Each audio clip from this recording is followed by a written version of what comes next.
What's going on, folks? We're outside Stu's garage today, and we got Anthony in his car. He's rocking the 5.0. We're pulling the stock motor out of it, and we're finally giving my old 302 a home.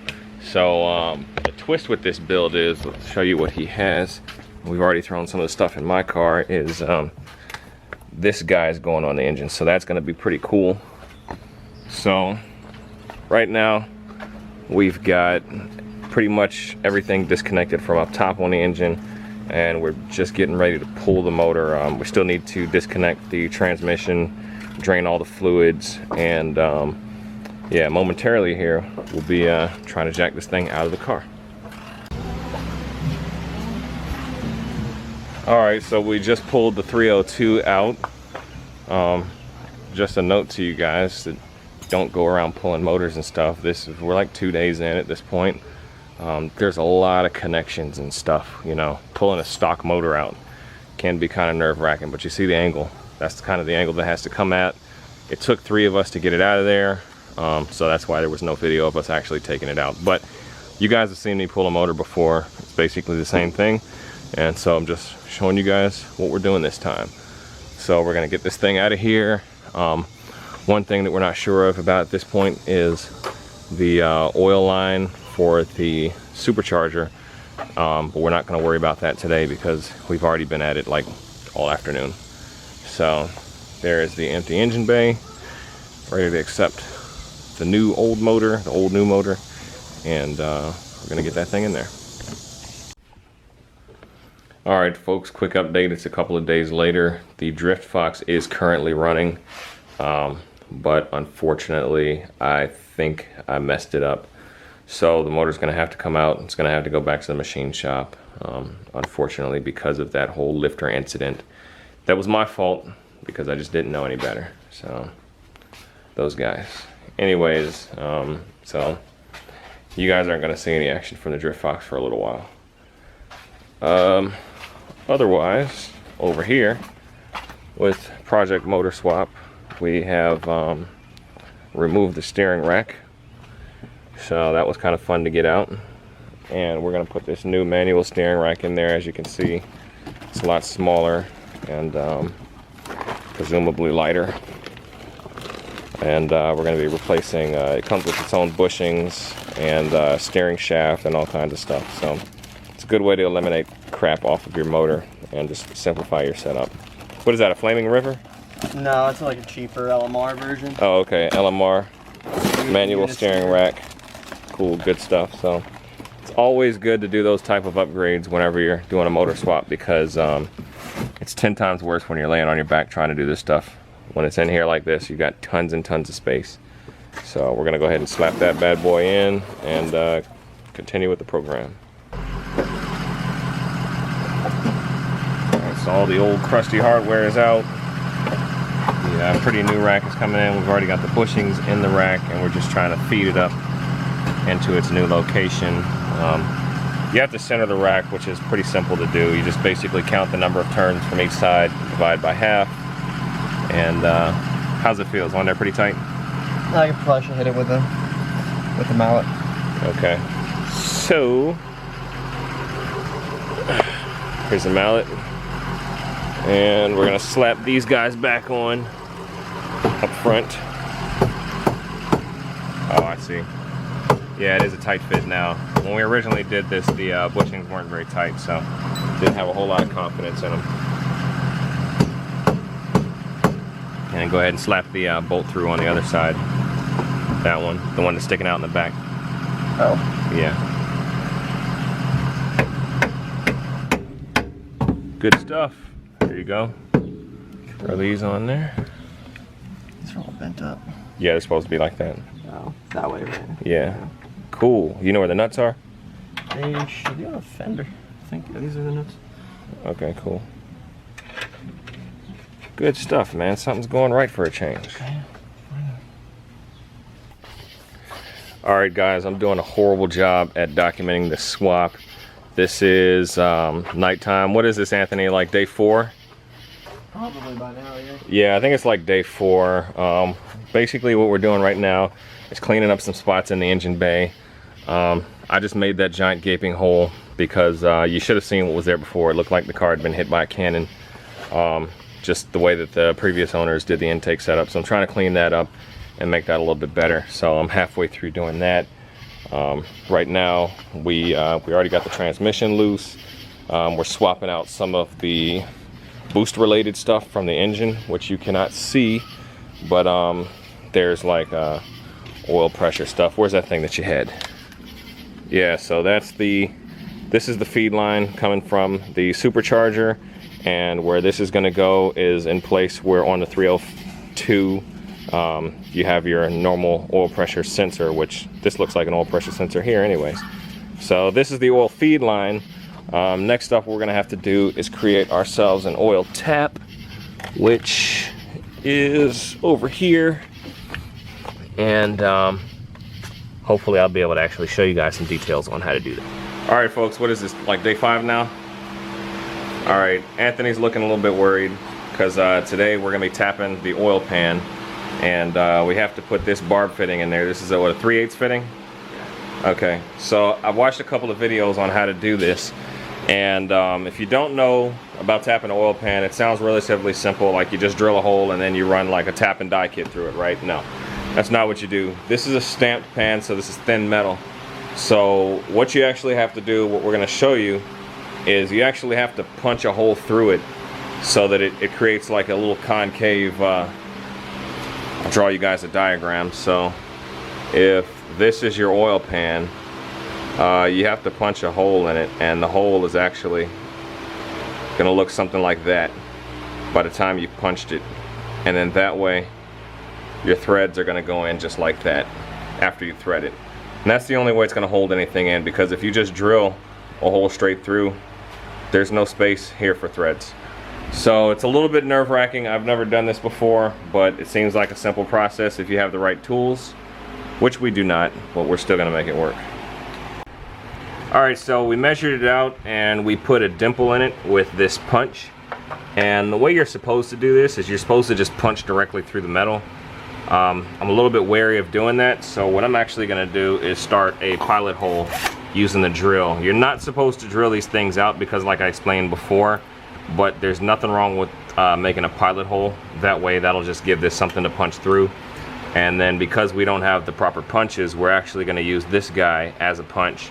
That's the only thing I'm a little bit anxious about, but we'll see if it works. If we completely screw this up, we have another oil pan, but that's like another day's worth of work. So we're gonna do this. Also, when you're drilling an oil pan, the crud doesn't actually go into the pan because the way a drill bit works is it pushes everything back towards you.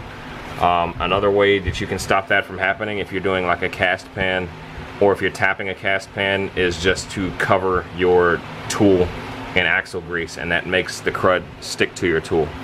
So we're gonna go ahead, drill a pilot hole.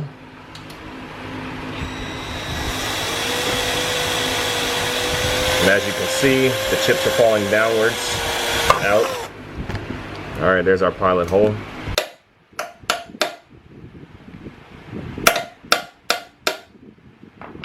We're not going to go too far because the bottom end is down there, but that's basically how the hole is supposed to look.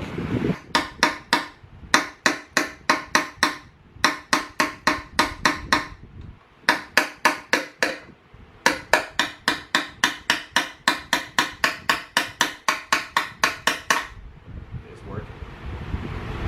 And what I'm going to do is try to turn this thing as I go in, because it does have those indentations in the side.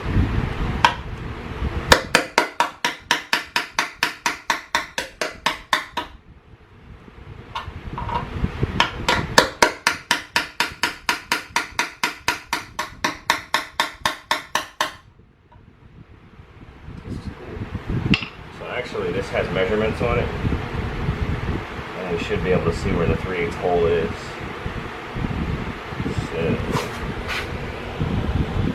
What's that, 9/16, 5/8?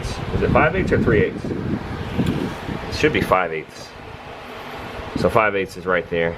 So we're gonna push it until it gets there, or maybe a little bit before.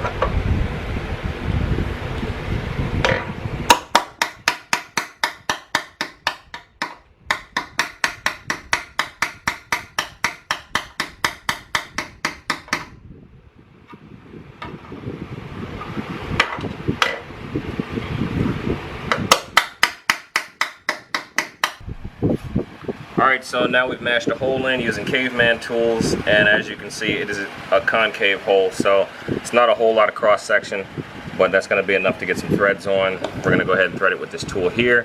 Now this is the part where it's important to use grease, because this is going to keep the crud from going inside of your oil pan.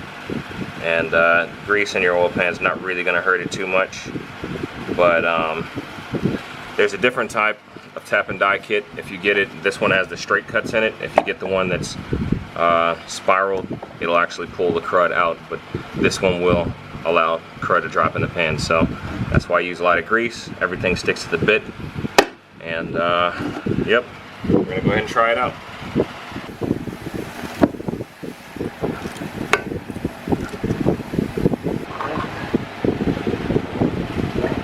All right,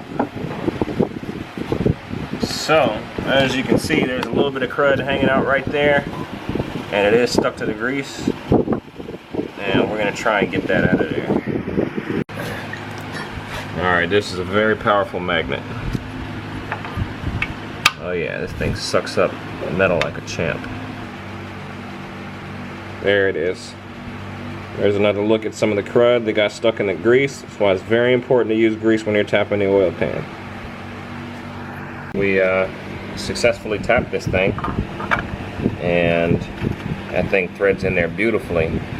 So we could just run it in, tighten it down like that, because NPT threads actually tighten themselves because they're tapered. But we're going to go ahead and slather a generous amount of RTV on there, just to make sure that that thing has like a super tight, liquid tight, airtight seal on it. So that's how it's going to look. There's your oil drain line.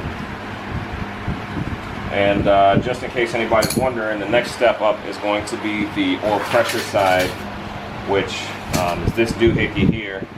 This is going to go in, so this is your pressure sending unit, or really your sensor. And this is going to thread in place of the old sending unit, which is on the other side of the motor, which we're going to go ahead and knock out right now. Let's run it. Alright, so this is the stock fuel sending unit. This piece right here is the sensor, and this tube that comes out is actually like a, I don't know, like a tube or something. It just oil shoots through it and it reaches the sensor, and then there's a little wire that just touches the end of that, and that's how you know how much oil pressure you have. And I believe this should just twist off fairly easily. Yeah, that wasn't even hard. Like, I didn't even put any strength into that. Yeah, just like that. Alright folks, it's been a very productive day. We got the motor wiped off just a little bit, and just remember how much I liked these valve covers, man. That's my favorite part of this engine. But yeah, it's getting ready to go to a very good home. So this thing is prepped, and the next time we see this, we're going to be dropping it in the car. So it'll be a couple of days for me, but it'll be a couple of seconds for you. Take a little bit of video. Alright folks, we let it get dark on us. I never show when we put motors in, so I'm making sure I show it now. This is kind of what it looks like. We've got this thing high up off the ground vertically. There's the smoke from the tiki lamp to keep the mosquitoes out. This is these are the kind of conditions we do this stuff in. So can't video and do the motor at the same time, so we're going to continue trying to drop this thing down in here. Alright folks, we have completely lost track of number of build days. As you can see, all of the hardware is here on the ground where we left off. We were dropping the motor in, and it's in there. It's really cool to see this motor sitting inside of a car again after it's been in my garage forever. So this thing is going to get some usage once again. And check it out, look who's out. So yeah, so right now the exhaust piping and drive shaft is going in. All of this bracketry and stuff goes to the supercharger. Just organized the screws because they were in a big pile. And there's the spinny thing. Alright folks, we're creeping along. I know some of you guys can do a motor swap in like a day. We take our time here in Stu's garage. So we've been spending the last couple of days just making sure all the connectors are on, all the vacuum hoses. That bracketry was really fun to put together, radiators in, all kinds of stuff.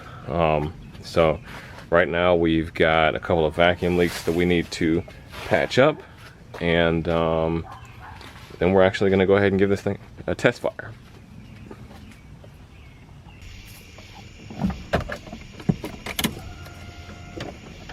Ready?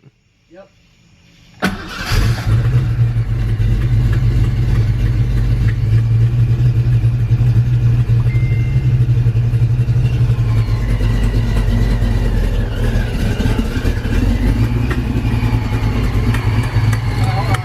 Huh? Alright folks, you just heard the car start up. It is running. It's not really running well. We've got some issues trying to figure out how to get the timing set. We're having a little bit of trouble with that, but neither of us are really experts at that. So we're just gonna have to call in a little bit of help just to get this thing solid and driving and things like that. But you guys have seen the swap from start to finish. So I'm gonna go ahead and sum up the video at this point. I hope you guys enjoyed watching what you saw, and I hope you guys are glad to see the 302 again. Once we get this thing sorted out, we'll definitely have this car come back and we'll do some pulls and get to hear some exhaust and everything and see what this car can do. We just got to get that timing sorted out. So thanks for watching. Catch you guys next time.